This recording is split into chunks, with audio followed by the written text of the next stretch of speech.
പക്ഷേ യഥാർത്ഥത്തിൽ പതിവ് പുസ്തകത്തിൽ എഴുതിയിരിക്കുന്ന ഈ തിരുവോണം നാളിൽ കോഴിക്കല്ല് മൂടിക്കഴിഞ്ഞാൽ വലിയ തമ്പുരാൻ ചെയ്യേണ്ടതായിട്ടുള്ള നിർബന്ധമായിട്ടുള്ള ഒരു ഡ്യൂട്ടി എന്ന് പറയുന്നത് ഈ കിഴക്കേ നടയിൽ നിന്ന് നേരിട്ട് കിഴക്കേ ഭാഗത്തേക്ക് നോക്കുമ്പോൾ ക്ഷേത്ര കോമ്പൗണ്ടിന് പുറത്ത് ഒരു മുറി നിങ്ങൾക്ക് കാണാൻ പറ്റും.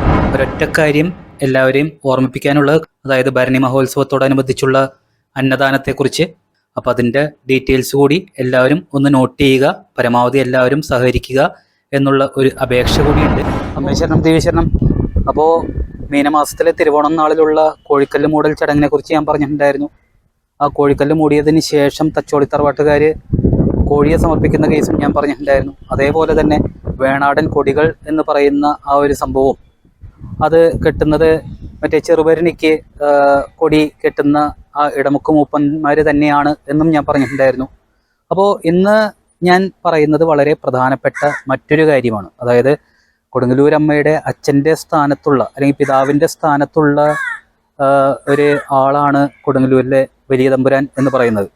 അപ്പോൾ അദ്ദേഹത്തിൻ്റെതായിട്ടുള്ള കുറച്ച് കാര്യങ്ങളുണ്ട്. പക്ഷേ അതെല്ലാവർക്കും അറിയാവുന്ന ഒരു കാര്യം എന്ന് പറയുന്ന അശ്വതി കാവ് തീണ്ടലിൻ്റെ സമയത്ത്, അതായത് തൃച്ചന്ദന ചാർത്ത് പൂജ കഴിഞ്ഞ് ഇതിന് ശേഷം നിലപാട് തറയിൽ വന്നിരുന്നു കൊണ്ട് അദ്ദേഹം എല്ലാവർക്കും ദർശനം നൽകുകയും അതുപോലെ തന്നെ ചുവന്ന കുട ഉയർത്തുന്നതോടുകൂടി അശ്വതി കാവ് തീണ്ടൽ നടത്താം എന്നുള്ളതും എല്ലാം നിങ്ങൾക്ക് അറിയാവുന്ന കാര്യമാണ്. പക്ഷെ അദ്ദേഹത്തിൻ്റെ മറ്റ് രണ്ട് പ്രധാനപ്പെട്ട ചുമതലകൾ എന്ന് പറയുന്നത്, അതുമല്ല എന്നുണ്ടെങ്കിൽ അദ്ദേഹം ചെയ്യേണ്ട ആ ഒരു കീഴ്വഴക്കം എന്ന് പറയുന്നത്, അതിനെക്കുറിച്ചാണ് ഞാൻ പറയുന്നത്. അതിൽ ഒരു കാര്യം നിങ്ങൾക്ക് എല്ലാവർക്കും അറിയില്ലെങ്കിൽ പോലും കുറച്ച് പേർക്ക് അറിയാൻ പറ്റും. അതായത് അശ്വതി കാവ് തീണ്ടൽ കഴിഞ്ഞു കഴിഞ്ഞാൽ പരമാവധി ആളുകൾ ഇവിടുന്ന് കാവിൽ നിന്ന് പോവുകയാണ് ചെയ്യുന്നത്. അതായത് നാട്ടിലേക്ക് മടങ്ങും എന്നുള്ളതാണ്. പക്ഷേ അതിൻ്റെ അടുത്ത ദിവസമാണ് യഥാർത്ഥത്തിൽ ഭരണി നാളെന്ന് പറയുന്നത്. ആ ഭരണി നാളിൽ ഇവിടെ വരിയരിപ്പായസം എന്ന് പറയുന്ന ഔഷധം എന്ന് പറയുന്ന രീതിയിൽ ഭഗവതിക്ക് നേദിക്കുന്നുണ്ട്. ആ വരിയരിപ്പായസം നേദിച്ചതിന് ശേഷം വലിയ തമ്പുരാൻ നിലപാട് തറയിൽ വന്നിരുന്നു കൊണ്ട് ഭക്തർക്ക് പൊരി പ്രസാദമായിട്ട് നൽകുന്ന ഒരു ചടങ്ങുണ്ട്. അത് വളരെ കുറച്ച് പേർക്ക് അറിയാൻ പറ്റും. പക്ഷേ യഥാർത്ഥത്തിൽ പതിവ് പുസ്തകത്തിൽ എഴുതിയിരിക്കുന്ന ഈ തിരുവോണം നാളിൽ കോഴിക്കല്ല് മൂടിക്കഴിഞ്ഞാൽ വലിയ തമ്പുരാൻ ചെയ്യേണ്ടതായിട്ടുള്ള നിർബന്ധമായിട്ടുള്ള ഒരു ഡ്യൂട്ടി എന്ന് പറയുന്നത്, അത് ഈ കോഴിക്കല്ല് മൂടിയതിന് ശേഷം ഭരണി നാൾ വരെ നിർബന്ധമായിട്ടും ചെയ്യേണ്ട ഒരു ഡ്യൂട്ടി എന്ന് പറയുന്നതാണ് ഞാനിന്ന് പറയാൻ പോകുന്നത്.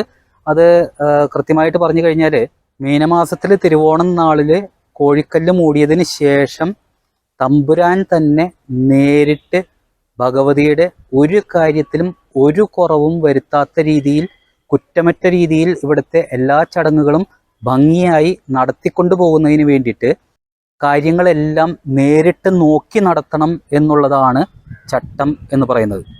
അപ്പോൾ അതിനു വേണ്ടിയിട്ട് തമ്പുരാൻ ഇപ്പോൾ ദേവസ്വം ബോർഡും അല്ലെങ്കിൽ സർക്കാർ ഈ ക്ഷേത്രം ഏറ്റെടുത്തതിന് ശേഷം, കാവെന്നാണ് പറയേണ്ടത്, പക്ഷേ ദേവസ്വം ബോർഡ് ഇതിനെ ക്ഷേത്രമാക്കി മാറ്റി. ഈ ക്ഷേത്രം ഏറ്റെടുത്തതിന് ശേഷം കൃത്യമായിട്ട് അതിൽ വളരെയധികം ഒരു ചടങ്ങിൽ വ്യത്യാസം വരുത്തി. അതായത് ബലിക്കൽ പുരയിൽ വന്നതിന് ശേഷം ഉച്ചപൂജയ്ക്ക് നേദിക്കാനുള്ള അരി അളന്നു കൊടുക്കുക എന്നുള്ള ഒരു ചടങ്ങ് മാത്രമാക്കി മാറ്റി എന്നുള്ളതാണ് നമ്മൾ അറിയേണ്ടത്. എന്നാലും തമ്പുരാൻ ഇവിടെ ക്ഷേത്രത്തിൽ നട തുറന്നിരിക്കുന്ന സമയത്ത്, അതായത് തിരുവോണം നാളിൽ കോഴിക്കല്ല് മൂടിയതിന് ശേഷം ഭരണി നാൾ വരെ ഇവിടെ നട തുറന്നിരിക്കുന്ന സമയത്ത് തമ്പുരാൻ ഇവിടുത്തെ കാര്യങ്ങളെല്ലാം നോക്കി നടത്തണം. അതിനു വേണ്ടിയിട്ട് പ്രതീകാത്മകമായിട്ട് അദ്ദേഹം ഇവിടെ ഒരു മുറിയിൽ വന്നിരിക്കണം എന്നുള്ളതാണ്. ഇതിപ്പോൾ നിങ്ങൾക്ക് എല്ലാവർക്കും അറിയാം, എന്താണ്, കിഴക്കേ നടയാണ്. ഈ കിഴക്കേ നടയിൽ നിന്ന് നേരിട്ട് കിഴക്കേ ഭാഗത്തേക്ക് നോക്കുമ്പോൾ ക്ഷേത്ര കോമ്പൗണ്ടിന് പുറത്ത് ഒരു മുറി നിങ്ങൾക്ക് കാണാൻ പറ്റും. അതായത് ആ ഒരു മുറിയിലിരുന്ന് കഴിഞ്ഞാൽ ക്ഷേത്രത്തിലേക്ക് തമ്പുരാന് നേരിട്ട് ആ ഒരു വ്യൂ കിട്ടണം എന്നുള്ളതാണ് അതുകൊണ്ട് ഉദ്ദേശിക്കുന്നത്. അവിടെ ഇരുന്നു കൊണ്ട് ഇവിടുത്തെ ക്ഷേത്രത്തിലെ കാര്യങ്ങളെല്ലാം തമ്പുരാൻ നേരിട്ട് നോക്കി നടത്തണം, മേൽനോട്ടം വഹിക്കണം. അതിന് മറ്റ് ചുമതലക്കാരെ ഒന്നും ഏൽപ്പിക്കാൻ പാടില്ല എന്നുള്ളതാണ് പ്രധാനപ്പെട്ട കാര്യം എന്ന് പറയുന്നത്.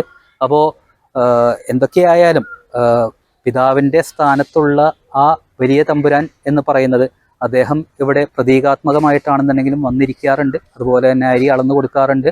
തമ്പുരാൻ ഇവിടെ കോവിലകത്ത് തന്നെ ഉണ്ടാവും. ഭക്തർ വരുമ്പോൾ അദ്ദേഹത്തിനെയും കണ്ട് കാഴ്ച സമർപ്പിക്കേണ്ടവർ കാഴ്ച സമർപ്പിക്കുന്നു, ദക്ഷിണ വെക്കേണ്ടവർ ദക്ഷിണ വെക്കുന്നു. അങ്ങനെയുള്ള കാര്യങ്ങളെല്ലാം ഇപ്പോഴും ആ ആചാരപരമായിട്ട് തന്നെ ഭരണിക്ക് വരുന്ന യഥാർത്ഥ ഭക്തന്മാരത് ചെയ്തു പോരാറുണ്ട്. പിന്നെ അത് സാധിക്കാത്തവരാണെന്നുണ്ടെങ്കിൽ കാവ് തീണ്ടലിൻ്റെ സമയത്ത് നിലപാട് തറയിൽ തമ്പുരാൻ വന്നിരിക്കുമ്പോൾ കാല് തൊട്ട് വണങ്ങാൻ വേണ്ടി ആ തറയിൽ കയറി ദക്ഷിണ വെച്ച് നമസ്കരിക്കാറുണ്ട്. അതേപോലെ തന്നെ ഈ ചടങ്ങ് അറിയാവുന്നവരാണെന്നുണ്ടെങ്കിൽ ഭരണി ദിവസം പുലർച്ചെ തമ്പുരാൻ നിലപാട് തറയിൽ വന്ന് വീണ്ടും ഇരുന്ന് ഈ പൊരി പ്രസാദമായിട്ട് നൽകുമ്പോൾ അത് സ്വീകരിച്ച് പോകുന്നവരുമുണ്ട്. അപ്പോൾ ഭരണി നാളിൽ പുലർച്ചെ ഈ പൊരി പ്രസാദമായിട്ട് വിതരണം ചെയ്യുന്നതിന് വേണ്ടിയിട്ട് തമ്പുരാൻ നിലപാട് തറയിൽ എത്തുന്നത് വളരെ കുറച്ച് പേർക്കറിയാം. അതുപോലെ തന്നെ തിരുവോണം നാളിന് ശേഷം എങ്ങനെ തമ്പുരാൻ ഇരിക്കുന്ന ഒരു മുറിയുണ്ട് എന്നുള്ളതും, അതുപോലെ തന്നെ അദ്ദേഹം നേരിട്ട് കാര്യങ്ങൾ നോക്കി നടത്തണം എന്നുള്ളതാണ് പതിവ് പുസ്തകത്തിൽ എഴുതി വെച്ചിരിക്കുന്നത് എന്നുള്ളതും നിങ്ങൾക്ക് ഒരു പുതിയ അറിവായിരിക്കും എന്ന് ഞാൻ പ്രതീക്ഷിക്കുന്നു. അപ്പോൾ അമ്മേ ശരണം, ദേവി ശരണം.